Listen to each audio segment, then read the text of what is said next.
আগরতলা রবীন্দ্র শতবার্ষিকী ভবনে অনুষ্ঠিত হল আর্ট সোসাইটির বার্ষিক সমাবর্তন অনুষ্ঠান। শিল্প ও সংস্কৃতি চর্চার প্রসার, সৃজনশীল প্রতিভার বিকাশ এবং নবীন থেকে প্রবীণ শিল্পীদের উৎসাহিত করার লক্ষ্যে এই অনুষ্ঠানের আয়োজন করা হয়। অনুষ্ঠানে প্রধান অতিথি হিসাবে উপস্থিত ছিলেন ত্রিপুরা বিধানসভার মুখ্য সচেতন কল্যাণী রায়।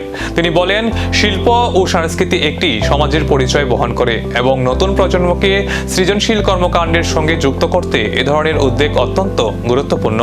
সমাবর্তনে বিভিন্ন সাংস্কৃতিক পরিবেশনায় সম্মাননা প্রদান এবং শিল্পীদের অংশগ্রহণে অনুষ্ঠানে হয়ে ওঠে প্রাণবন্ত এবং উৎসবমুখর। এদিন অনুষ্ঠানে আর্ট সোসাইটির সভাপতি, সম্পাদক সহ সংস্থার অন্যান্য কর্মকর্তারাও উপস্থিত ছিলেন।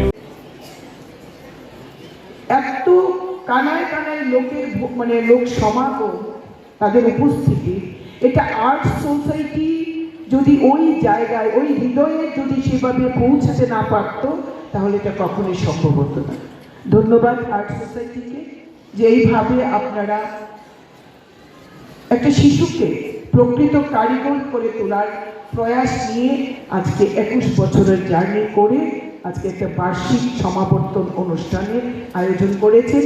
শুধুমাত্র ছাত্রছাত্রীদের সম্বর্ধনা নয়, সেখানে শিক্ষক শিক্ষিকাদেরও আপনারা সম্বর্ধনা জ্ঞাপন করছেন, করে আপনারা আপনাদের যে মহানুভবতা, আপনাদের যে চিন্তা শক্তি এবং আপনাদের যে ভাবনা চেতনা, তার একটা বহিঃপ্রকাশ আজকে আপনারা উপস্থাপন করলেন।